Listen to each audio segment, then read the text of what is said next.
السلام عليكم مشاهدينا الكرام أينما كنتم في برنامجكم قوارير، وفي عدد جديد من هذه الحلقات سوف نتعلم ونكتشف ونعرف عن الطفل والرسوم المتحركة مع الأستاذة خديجة برهان، مستشارة أسرية ولايف كوتش في الحياة. هذه الحلقة سوف نعرف خبايا وإيجابيات وسلبيات الرسوم المتحركة لدى أطفالنا. مرحبا بك أستاذة خديجة.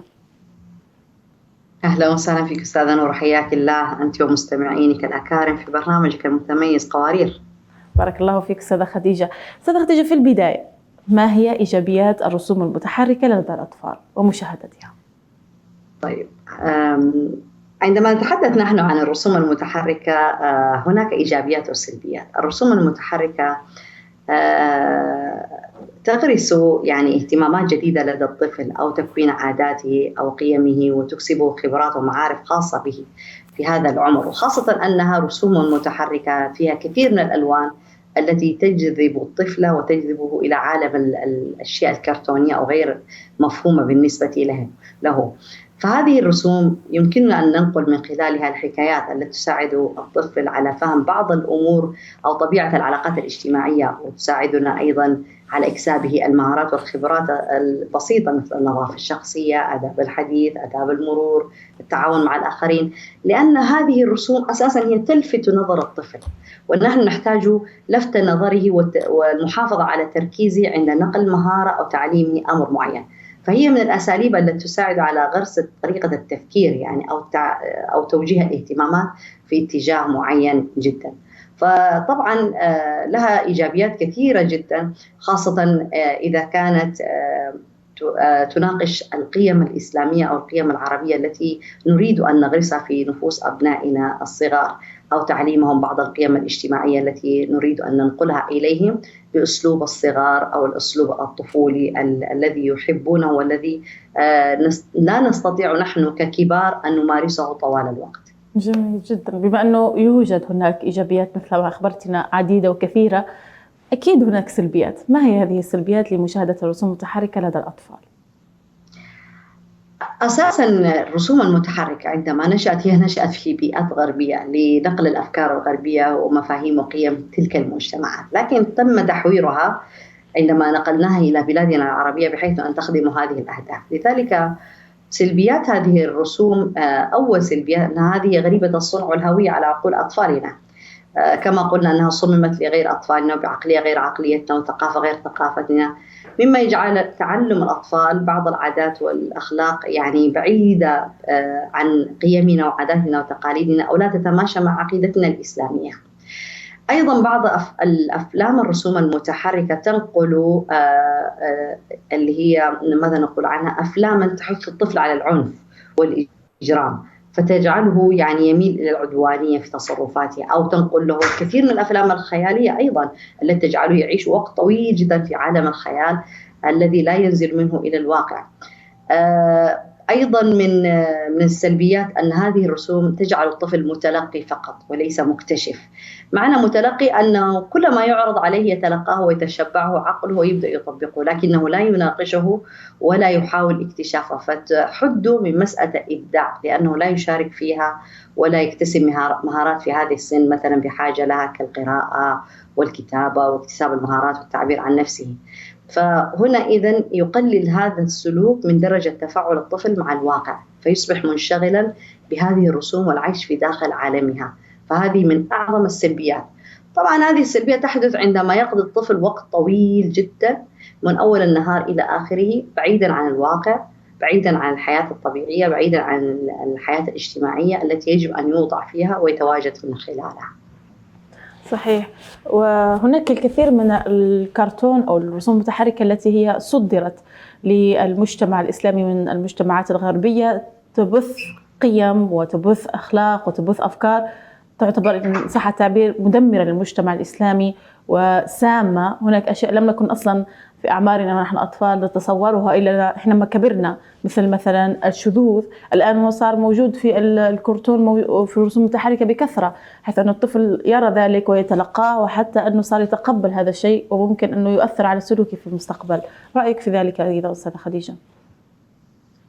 أولا هذه الأشياء يعني يجب أن نعمل حسابها. نحن قلنا في الأصل أن هذه الرسوم المتحركة جاءت في بيئات مختلفة غير بيئتنا لنقل أفكار وقيم ومعتقدات تخالف تماما قيمنا ومعتقداتنا.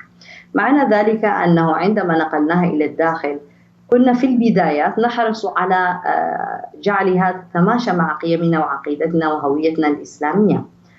أما عندما حدث الإهمال واستيراد كل ما ينتج من الغرب ووضعه في هذه القنوات الكرتونية للأطفال دون مراقبة ودون حسيب ورقيب، بطبيعة الحال تغير هذه القيم. فعندما جاءت مثلا مسألة الشذوذ وغيرها من المسائل في العالم الآن، تم إدخالها من خلال الرسوم المتحركة إلى عقلية الأطفال، والأطفال يجلسون لوحدهم لمشاهدة الرسوم المتحركة. ليس هناك مربي حقيقي يجلس معهم ويشاهد ما الذي يقدم وكيف يجب أن أفنده وأصفيه وأغربله قبل أن أقدمه لأبنائي. ليس هناك من يقوم بهذه المهمة، فطبيعي الطفل لا يعرف ما الذي يشاهده. إن هو يشاهد ألوان وأشياء جميلة ودعوة جميلة وكلها حب وتسامح وتقبل للآخر بغض النظر من هو الآخر، والناس أساسا أصبحوا بعيدين عن دينهم وعن قيمهم الإسلامية. فإذا من الذي سوف يشرح للطفل ما معنى هذا وما هي حدوده في الإسلام وكيف الإسلام ينظر لهذا الموضوع؟ ليس هناك مربي وموجه حقيقي للأطفال، فطبيعي الأطفال يتأثروا بهذه الأشياء ويتشربونها ويكتسبونها ثم يبدأوا يطبقونها أنها ليس هناك مشكلة، إنما أنتم أناس معقدون في تحليلكم لما نراه وتعقيدكم لما أيوة نعم تبالغون كثيرا يعني. صحيح. وكيف تؤثر الرسوم المتحركة على سلوك الطفل؟ تؤثر عليه إيجابا وسلبا. قلنا نحن من الناحية الإيجابية يبدأ الطفل من خلال الرسوم المتحركة تعلم بعض السلوكيات الاجتماعية، مثل كيف التعامل مع الآخرين وآداب آداب اللقاءات الاجتماعية، آداب المرور، آداب الصلاة إلى آخره يعني. سلبا تعمل بعكس ذلك. الأفلام الكرتونية أو الرسوم المتحركة التي تعرض العنف تعلم الطفل العنف، لا تعلمه كيف يفرغ غضبه بطريقة حكيمة، إنما تفريغه عن طريق التكسير والدم والضرب والقتل وهكذا. أو الأفلام الخيالية أيضا مثل سوبرمان، سبايدر مان مثلا، عندما يقلدها الأطفال، وكثير في مرحلة ما كان يقلد الأطفال هذه الأشياء وأدت إلى حوادث ووفيات كثيرة جدا، لأن الطفل عقله صغير جدا لا يستوعب ما معنى هذه الأشياء وهل هي حقيقية أو غير حقيقية. أيضا تعلمه الخوف. بعض الأفلام الرسوم المتحركة تعلم الخوف من خلال ما يطرح فيها من الأفلام أو الأفكار الخيالية، مثل المقاتلين، مثل عالم الأشباح إلى آخره، فيصاب الطفل بالرعب والخوف. وهذه مشكلتها أساسا بسيطة جدا لو كان هناك مربي وموجه يغربل ما يعرض حتى يقدمه لأبنائه. كثير من الآباء والأمهات، المعذرة على هذه الكلمات القاسية، كثير من الآباء والأمهات يحرصون على تقديم طعام صحي لأبنائهم، لكنهم لا يقدمون طعاما صحي لعقولهم من خلال هذه الشاشات التي تقدم الأشياء الملهية للأطفال أو الملفتة التي تتناسب مع عالمهم. جميل. وما هو تأثير الرسوم المتحركة في دماغ الطفل؟ هل هناك تأثير فيزيولوجي كيميائي لدماغ الطفل؟ طبعا هم الآن يعني وجدوا أن الطفل يتأثر بما يرى، يعني سرعة الأشياء التي يراها وتحدث أمامه تؤثر على قدرة عقله في استيعاب ما يحدث، هل هو حقيقي أو غير حقيقي. أيضا الجلوس الكثير لمشاهدة هذه الأفلام المتحركة أو الرسوم المتحركة تؤثر على بصره وتضعفه وتسبب له جهد في شبكية العين. أيضا تعلمه أن الأشياء سريعة الحدوث، فبالتالي لا يرغب الطفل ببذل جهد للحصول على الأشياء في الحياة أو بذل جهد أثناء الاستذكار أو إعمال عقله، لأنه الطفل جالس فعقله لا يعمل إنما يتلقى فقط، فيصاب بالكسل والخمول في إعمال عقله. لذلك كثير من الأطفال يتأخرون دراسيا وفي النطق وفي الكتابة، خاصة الذين يجلسون وقت طويل جدا لمشاهدة هذه الرسوم المتحركة، لأنه يتلقى فقط وليس مشاركا أو متفاعلا مع ما يعرض عليه أو يقدم له. وما هو تأثير الرسوم المتحركة في عقيدة الطفل المسلم اليوم؟ نحن قلنا إذا كانت الأخلاق الآن تقدم من خلال الانحراف الأخلاقي يقدم من خلال الرسوم المتحركة، بنفس الطريقة تؤثر العقيدة، تقدم العقائد أو إحراف العقيدة الإسلامية أو تقديم عقائد مزيفة للأطفال من خلال الرسوم المتحركة. عندما يقومون بعرض رسوم متحركة ويرى الطفل هؤلاء الناس مثلا يسجدون للشمس ولا للقمر ولا لأي شيء آخر، أو يعظمون القوة الخارقة التي يمتلكونها أو قوة السحر، هذا إحراف للعقيدة وخروج الإنسان من عقيدته إلى عقيدة أخرى بشكل غير مباشر. عندما يكبر يسهل عليه الخروج من الإسلام ثم الإلحاد. تأثير هذه الرسوم المتحركة الجميلة لا يعتقد كثير من الآباء والأمهات أن تأثيرها عميق جدا على عقائد الأبناء وسلوكياتهم وأخلاقياتهم، إنما هو تأثير عميق جدا لكن بطريقة محببة مثل الحلوى. نقدم الحلويات الأطفال اللذيذة التي يحبونها والتي نحبها بالأشكال والألوان والطعم المميز، لكن في النهاية بالإكثار منها وعدم وضع نظام وضابط لها يصاب الطفل إما بالسكري، إما بالسمنة، إما بتسوس الأسنان، إما بأمراض أخرى ما أنزل الله بها من سلطان. بنفس الطريقة تؤثر هذه الرسوم المتحركة. هل يمكننا القول أن السلوك الاستهلاكي لدى الطفل قد تغير بسبب الرسوم المتحركة عبر الزمن؟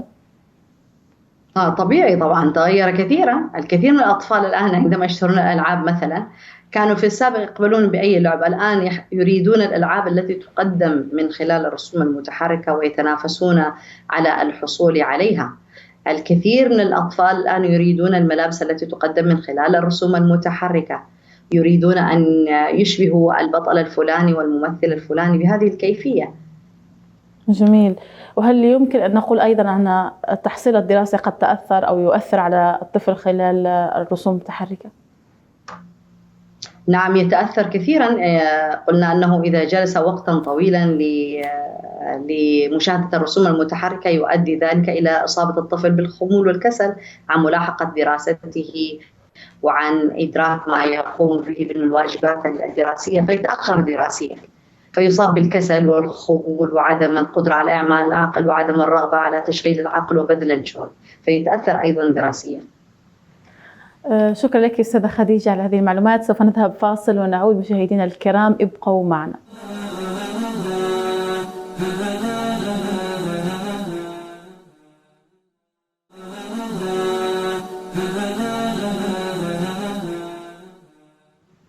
مرحبا بكم مجددا مشاهدينا الكرام أينما كنتم في برنامجكم قوارير.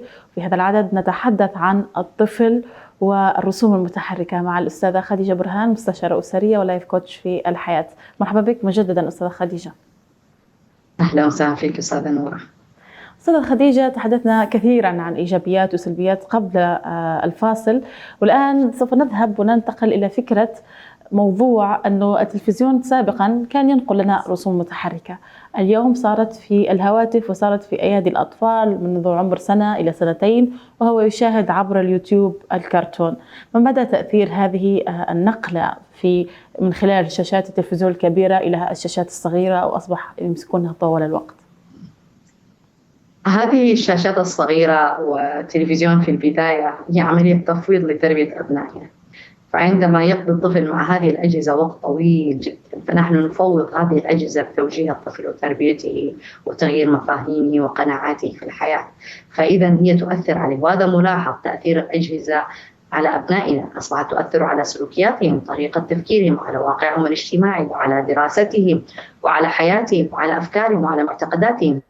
أصبح هناك تأثيرا سلبيا، والسبب ليس لأن الأجهزة هي سلبية، لأن ما يعرض فيها لم يتم تصميمه حتى يخدمنا نحن كمسلمين أو كأشخاص أو أمة عندها أفكار ومعتقدات، أو حتى في بيئتنا العربية لخدمة الثقافة. كل ما في هذه الأجهزة هو مستورد، لذلك بطبيعة الحال يؤثر علينا جميعا ويؤثر على أبنائنا بشكل مباشر، ولذلك نرى دائما نحن الأثر السلبي، خاصة عندما لا يكون هناك ضابط أو رقابة أثناء استخدام هذه الأجهزة. نحن قلنا هذه الأجهزة عندما نضعها في أيدي أبنائنا نحن نفوض هذه الأجهزة بتغيير الأفكار والمفاهيم لدى الأبناء، فنحن نرى النتائج وبعد ذلك نبدأ بالبحث عن هذه الحلول. جميل. وهل يمكن أن نجعل الرسوم المتحركة مصدرا لتعليم أطفالنا ما نريده؟ كل شيء له وجهين، إما إيجابي أو سلبي، إما أن ينفعنا وإما أن يضرنا. فنستطيع أن نحن من خلال الرسوم المتحركة نشر القيم أو تعليم الأطفال كثير من القيم والمفاهيم الإسلامية، لأن الرسوم المتحركة بالألوان وبالحركات التي تقوم بها ملفتة لعقل الطفل وحتى للكبار في السن. فنحن نستطيع أن نعلم الطفل اللغة من خلالها، نستطيع أن نعلمه كثير من القيم والمفاهيم الإسلامية، نستطيع أن نصحح الكثير من الأخطاء من خلال هذه الرسوم الكرتونية، لأنه بعض الأحيان لا يستطيع الوالدان التواصل مع أبنائهم بشكل جيد، لكن من خلال هذه الرسوم الكرتونية نستطيع أن نوصل الفكرة التي نريدها لأطفالنا بأسلوب بسيط جدا ومحبب لهم. إذن فهي مفيدة إذا تم تقنينها وتصميمها بشكل يخدم القيم الإسلامية والقيم العربية الأصيلة والمفاهيم الإسلامية، والعمل على تطوير هذا الطفل وتنشئة التنشئة الصالحة، فهي تكون معينا لنا في توجيه وتربية أبنائنا. متى نستطيع أن نسمح للطفل بمشاهدة أفلام الكرتون؟ المشكلة ليس متى نسمح، نستطيع أن نسمح له في أي وقت، لكن كم من الوقت نسمح له، هذه الإشكالية. يعني أنا أفضل أن الطفل حتى 3 سنوات أو 4 سنوات، 3 سنوات أقل شيء مثلا، يبدأ الطفل يعيش حياة طبيعية إلى 4 سنوات، يعيش بشكل طبيعي كطفل، يمارس نشاطه في البيت، خارج البيت، في الروضة، بهذه الكيفية. وإذا أردنا أن نجلس الطفل أو حتى يشاهد شيئا في التلفاز أو في الأجهزة الموجودة، يجب أن نحدد ما الذي نريد منه أن يشاهده وكم من الوقت. كلما كان الوقت قصيرا جدا، قليلا جدا في جلوسه مع الأجهزة هذه أو مع شاشات التلفاز، لن يتعلق بهذا الأمر كثيرا.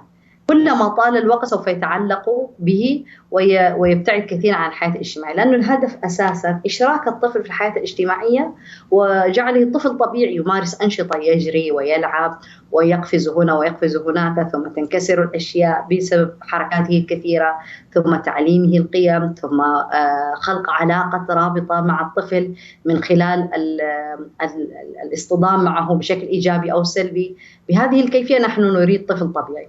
وجوده وقت طويل جدا أمام هذه الأجهزة يحرم الطفل من تكوين هذا الرابط الأسري مع أسرته، ويحرم أيضا أو يجعل الآباء قليلي الصبر وليس عندهم القدرة لتحمل حركة هذا الطفل أو نشاطه أو متطلباته، فيقومون بإسكاته من خلال وضعه أمام هذه الشاشات الكبيرة جدا. فنحن الذين نقرر كيف ومتى وماذا نريده أن يشاهد ولماذا. وإلى أي مدى نسمح له؟ مثلا كم مدة من الدقائق أو من الساعات في اليوم يمكن أن يشاهد الطفل أفلام الكرتون؟ يعني ساعة أنا أعتبرها شيء جيد، أكثر من ساعة أو أقل حتى جيد، نصف ساعة إلى ساعة جيد حسب عمره، لكن أقصى شيء ساعة. أكثر من ساعة ليس جيدا، خاصة إذا أردنا نحن أو كنا متفرغين لتعليمه أمور أخرى مثل القراءة، الرسم، إشراكه في النوادي الرياضية، أخذه في نزهة إلى الخارج، أو جعله يمارس بعض الأنشطة في البيت، أو إشراكه في بعض الأعمال في البيت لتطوير مهاراته. إذا كان عندنا برنامج آخر، ساعة واحدة للترفيه وكما قلنا ساعة مقننة، تحديد ماذا سوف يشاهد ولماذا ومتى، هذا مهم جدا. فبهذا الشكل يكفي. أكثر من ساعة أعتقد أنه مجازفة. إذا أردنا أن يجلس الطفل أكثر من ساعة، يجب معناها أن يجلس أحد الأبوين معه حتى يشاهد ما الذي يشاهده، يعني يجب أن يكون هناك هدف. وما هي الوسائل العلاجية لتقليل مشاهدة أفلام الكرتون لدى الطفل، خاصة إذا كان عنده إدمان في مشاهدتها؟ تقليل المقدار. إذا كان هناك إدمان نقلل المقدار دون أن يشعر. إذا كان يشاهد 3 ساعات في اليوم نجعلها 2.5 ساعة، ثم 2 ساعتين، ثم 1.5 ساعة، هكذا نقلل المقدار وندخل أنشطة أخرى، ملهيات أخرى، ثم تحديد وقت معين لمشاهدة هذه الأفلام. إذا كان يشاهدها مثلا في النهار، نحاول أن نملأ فترة النهار بكثير من الأنشطة حتى يصعب عليه التواجد أو التفرغ لمشاهدة أفلام الرسوم المتحركة، لأنه عندما يأتي المساء لن يستطيع أن يشاهدها، لأنه مخصص مشاهدة هذه الأشياء في فترة النهار، فالحجة قوية جدا.